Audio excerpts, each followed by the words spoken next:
This video today is going to be about how to nourish yourself from the inside out, and we're going to be specifically addressing this live stream today for women and how we can reduce cortisol, reduce stress, balance our hormones, and really feel our best and truly be well-fed women. So if you're here today, welcome. I am Jenna. I am a movement and pain relief coach. And today we are going to dive into topics like intermittent fasting, which I know is a really popular topic these days. Pop in the chat below a yes if you are an intermittent faster. So what we're going to talk about today is why that may be actually causing you some imbalances in your health. I'm not saying that's the case for everybody. Everyone's body is, of course, different, but women and men are very different. And most research out there about intermittent fasting is directed towards its health benefits for men. So I did some research on how does this really affect women's bodies, because we are obviously built very differently. How does it affect our hormones, our cortisol, our adrenaline? So we're going to get into that today and talk about that. And we're also going to talk about why diet culture emphasizes and encourages women to eat less. And this can often backfire and really have a negative impact on our health. We're also going to get into how these restrictive diets can create a stress response in our body, which can then increase our pain levels. It can imbalance our hormones and really directly impact our nervous system health. And then we're going to talk about the best ways that we can nourish ourselves instead of stressing ourselves out through what we're eating, because life is stressful on its own already, right? We don't need to create more of that and impact our health even more via what we're putting into our bodies, okay? So I have my own story about this. I grew up, in the 80s and 90s, and the fat-free diet fad was a big thing then. I grew up on TV dinners, and also my parents would basically force me into these restrictive diets that they were doing because, of course, they were the ones that were cooking for me and preparing my food. So not only were we eating things like TV dinners, which they thought would be, of course, that's fun for the kids and easy for them, but really void of nutrition, right? And they also encouraged me to do things like the grapefruit diet. How many of you tried that? The keto diet back then was Atkins diet, so we also did that for a while. We did Jenny Craig for a while. And, again, void of nutrition. And so all of these restrictive fad diets that I was encouraged to do when I was very young, of course, had an impact on me, an impact on my self-image. And it felt very natural for me when I then became a professional dancer to basically starve myself so that I could be thin and live up to this image of what a dancer is supposed to look like. So not only would I just basically not eat, but I also tried a number of different diets, and also in the name of nutrition. I thought they were healthy. I did mostly raw foods for 4 years. I did vegan, vegetarian. I did the keto diet in my 30s. And all of these really restrictive diets not only impacted my emotional health, but wrecked my nervous system, triggered hormonal imbalances, and just really made me feel pretty exhausted all the time. I was really also struggling with insomnia as well. And so the turning point for me was when I went to go see an acupuncturist, and she, said to me, I think that you're really going to benefit from starting to eat some carbs. And I was so scared when she said that. I was scared of carbs. I didn't want to gain weight and I didn't want to start eating carbs again. And so she said to me, because she could see how nervous the thought of that was making me feel. So she said, why don't you just start eating some sweet potatoes, some squash, some potatoes, something, a whole food carb that has this natural starch. And so I started doing that. And I even then started eating gluten-free sourdough bread, and started to feel better and better. And my symptoms started to go away. The hormonal imbalances that I was experiencing and the thyroid issues that I was struggling with started to improve once I allowed myself to eat kind of what my body naturally was craving. Once I was able to um, kind of take a step back from what I felt like popular culture was telling me that I should eat and really listen to my body, my health really started to take a turn for the better and I just started to feel better and better after that. And now I actually can say that I eat bread. I make sourdough bread and it's delicious and it makes me, feel happy and excited to be able to eat bread after maybe 15 years of not eating it. Okay, so if you can relate and you have a story like this yourself, if you've tried some of these fad diets and they haven't worked for you, or you've sort of noticed that you don't feel that great, then pop a heart emoji below and let me know because I'd love to connect with you and just learn more about kind of how other women have experienced some of these more, restrictive diets and how it's felt in your bodies. Okay, so let's talk a little bit about fasting and how under eating spikes cortisol and adrenaline, right? Because obviously, when we don't eat, our body thinks it's starving, and it triggers a flight or fight response because it basically thinks, okay, well, there's no food, I might die. And that will trigger those stress hormones and chemicals in our body, like cortisol and adrenaline. Okay, so cortisol rises to keep our blood sugar stable.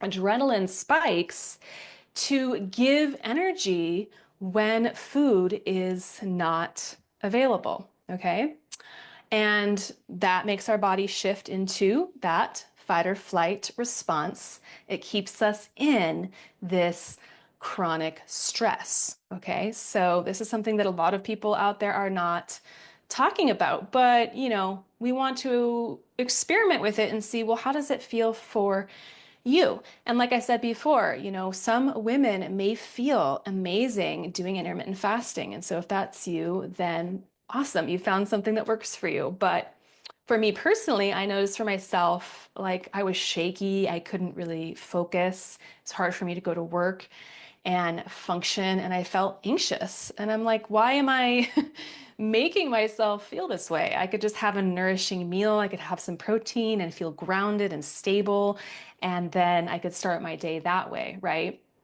But I went through, over 10 years of not eating breakfast. So it has definitely taken me some time to get back into the rhythm of eating breakfast. And even now, I probably can't eat for about an hour after I wake up. And experts in this field are saying that women should eat within an hour of waking up to stabilize our blood sugar levels. So yeah, I myself am still working on this, training myself to eat breakfast. But I do notice I feel so much better, so much more grounded when I do.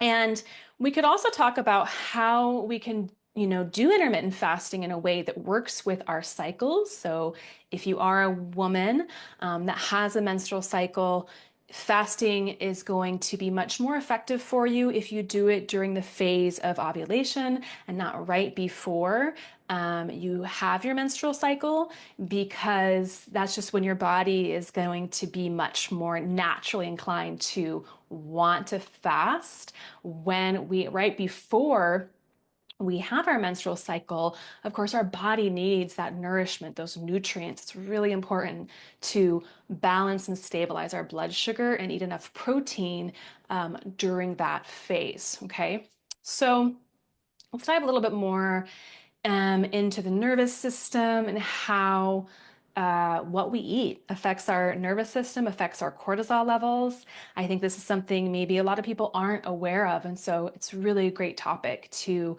dive into, especially if you're struggling with chronic pain. Okay.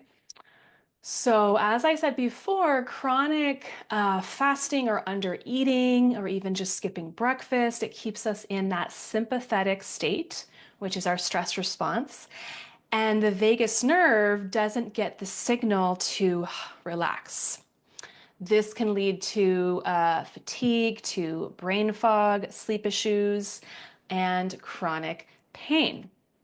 So I looked into some studies about this, and there was a study from the Journal of Clinical Endocrinology and Metabolism, which found that fasting increases the cortisol levels in women, leading to hormonal imbalances, menstrual irregularities, and even fatigue.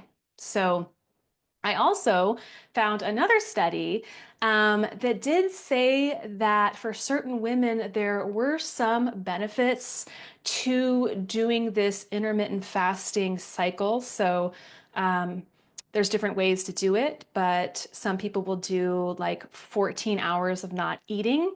And so if you were going to do that, it would be better for you to eat breakfast and then stop eating around like 4 or 5 p.m.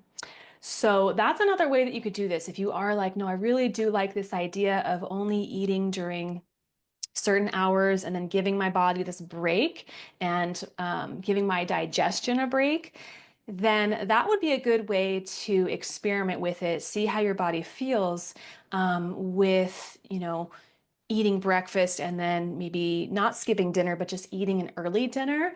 I know for me and my body, that doesn't work so well. If I don't have enough food in my system, I can't sleep. And again, that triggers the fight or flight response in our nervous system. And when we're in that response, it can be hard to rest and sleep because when we are in a more balanced parasympathetic state, that is our rest and digest, phase, and that's when we're able to get the best rest.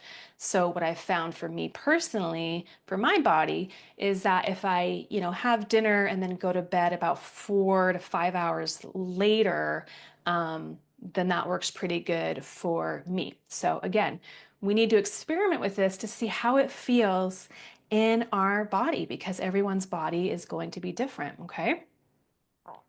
So, if you've skipped meals and you've kind of felt wired or you've skipped dinner and you've tried to go to bed and then you couldn't sleep, let me know in the comments below. I'd love to hear who has had this experience before.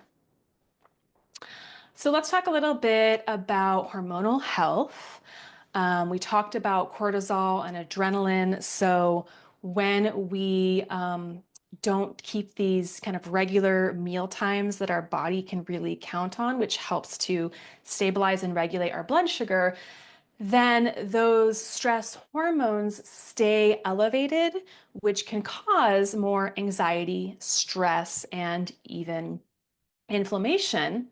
And not only that, but it can really affect our thyroid health. So we have T3, T4, which are thyroid hormones, and that can suppress those hormones and slow our metabolism and give us less, make us feel like we have less energy, right? It's also going to affect our estrogen and progesterone levels, which will be disrupted when we are skipping meals or under eating. And that can lead to irregular cycles, PMS, PMDD, and perimenopause symptoms, right? And this is also really related to insulin and our blood sugar levels. Fasting is going to obviously throw that off, and it could cause insulin resistance if you're doing it kind of long term and make it harder to then regulate your energy, okay? So there was a study that was in the Obesity Reviews journal, which found that women are more sensitive to changes in energy balance than men, meaning that prolonged fasting or extreme dieting can lead to metabolic slowdown and hormonal imbalances. So let me know in the comments below, have you ever experienced symptoms like irregular periods, fatigue, and been able to kind of relate it back to maybe not quite nourishing yourself with the right foods? So I'm just going to jump on here on the live right now and see who is popping on. I see Kathy is there. Thank you for joining. All right. And if you're tuning in, let me know where you are tuning in from today. Would love to connect and love to hear from you. So now we're going to talk a little bit about why balanced, nourishing meals support hormonal health, and not only that, but more importantly, our nervous system health, because if your nervous system isn't balanced, then you're not going to feel good, right? No matter what. So eating calms our nervous system. So I've personally been in the process of moving, and they say that moving is one of the top stressors in life, right? So it's stressful. And I've been feeling more anxious than normal, even though I know, okay, well, this is temporary. I'm about to move and then I won't be so stressed. But I have been making sure that I just eat more and that I eat more balanced meals and I eat at a regular time to really stabilize my blood sugar and help my system to cope with that stress. Because as much as possible, we want to support our body in doing what it does to cope with stress. And if we can't change the stressor in our life, then we can change the way our body is responding to it by nourishing ourselves from within and making sure that we're not spiking our cortisol, spiking our adrenaline even more than we already need to, okay? And one of the ways we can do this is with healthy fats and proteins. They're so grounding, right? And this helps to provide lasting energy and support hormone production. Not everyone needs to or wants to eat meat. So if that doesn't resonate with you, if you have been a vegetarian for a while and it feels good in your body, then great. I do know women that have gone vegan that thought they were doing something really supportive for their health, and then just later realized, I just don't feel good on this diet. So that's what it was for me. I was a vegetarian for 10 years, and I was also a dancer and doing very rigorous, demanding dance, like 6, 7 hours a day of very high level training. And I just started to feel terrible. And again, I was having a lot of hormonal issues and issues with my menstrual cycles, and started to realize I need to eat meat. So kind of went on that journey. It took me a while to be able to integrate that back into my diet and feel good about it. But I just realized that that's what works best for me. So again, we all need to experiment with this, but there is a lot of research out there now that points to, especially women, just do better with a high protein diet. And there are ways you can get natural, plant-based proteins without eating meat. But yeah, that is definitely something to try. See if you can incorporate more protein into your diet. They're now saying about 140 grams of protein, which is a lot. So I myself have been experimenting with this and trying out different ways to get more protein in my diet. It does not have to be through meat. Again, it could be something like Greek yogurt. If you eat dairy, Greek yogurt has really high protein. Cottage cheese has really high protein, of course, nuts. And then there are some superfoods that also have protein, like spirulina and moringa. So again, there's different ways to do this and to get to nourish your body from the inside out. I really like Noelle Tarr. You can check her out. She has a book called Coconuts and Kettlebells, although that was maybe, I don't know, 10 years ago that she released that book, and research has changed since then. But you can find her on Instagram, Noelle Tarr, and she actually created a book, or a podcast, Well-Fed Women, which is where I got the title from. I was really inspired by her work and by her book. She was one of the first people that started saying, hey, maybe, maybe we should start eating more. And she's also in the fitness world as well. She's a personal trainer. She was also really into keto and then just started to realize, okay, I need to start just eating more balanced meals because with a ketogenic diet, it's so restrictive that you can barely even eat vegetables. So for me, what I have personally discovered works the best for me to balance my nervous system, balance my hormones, keep my stress levels low is protein, grass-fed meats, eggs, bone broth, collagen, all those good things. Healthy fats, so avocados, nuts, coconut oil, avocado oil to cook with, eliminating seed oils. That's a whole nother topic, but yeah, no seed oils. And those are very toxic. We're discovering that more and more with new research that's coming out about how negative of an impact seed oils have on your health. And then balancing that out also with healthy carbs. So for me, it's sweet potatoes, squash, things like that. For you, it might be eating quinoa, lentils, beans for protein as well.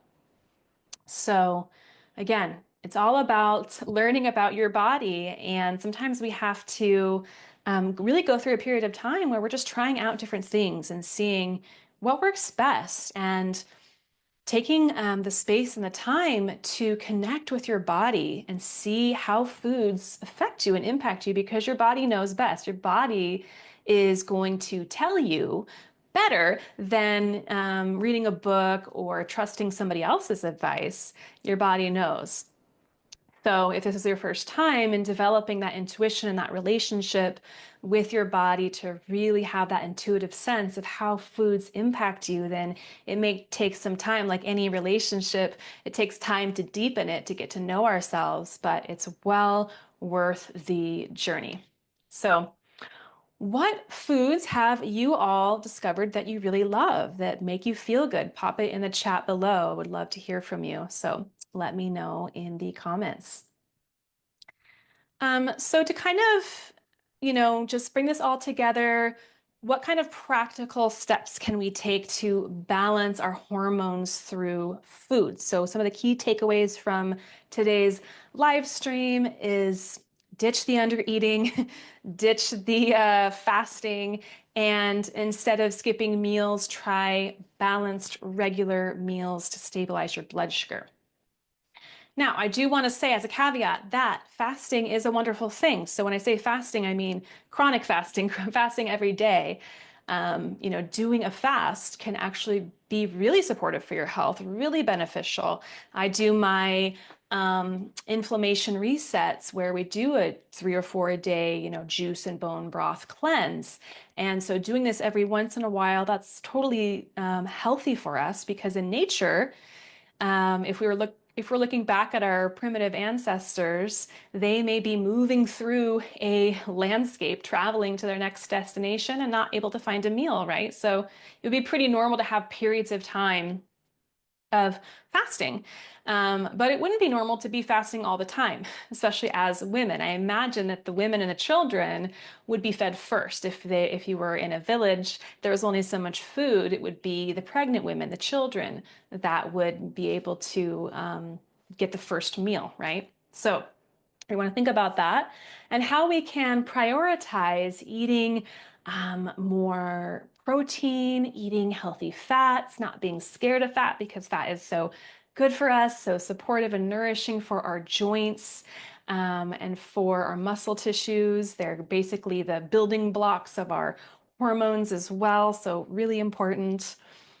And also, how can we incorporate more healthy carbs? So, not that you need to go buy a loaf of bread and eat a loaf of bread, but to not also go to the other extreme, which would be ultra low carb, which I did for over 10 years.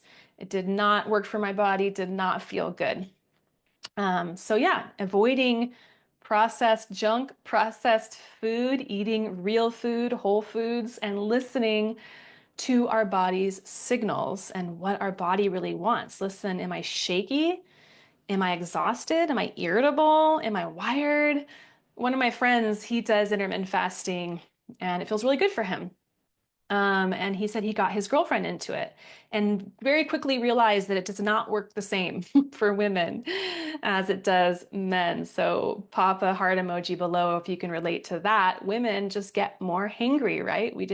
We aren't designed in the same way. So I do think that women just need more consistent food, not less. Okay, so final thoughts is that, if we follow these extreme diet trends, then we're not listening to our own bodies. And that is the most important thing. Women have been taught that we need to restrict ourselves. We need to look a certain way. We need to be perfect. We need to not age. We need to look skinny.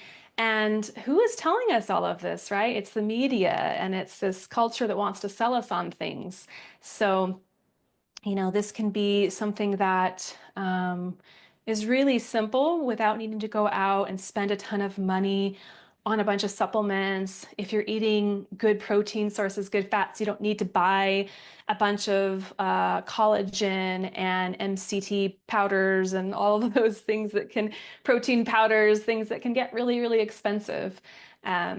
So, yeah, just finding how we can nourish our body from within and not restrict ourselves so much can actually be a really healing journey, especially if we've been told that it's not okay to be the way we are. It's not okay to be a certain weight, to look a certain way. It's really a healing journey to allow ourselves to eat.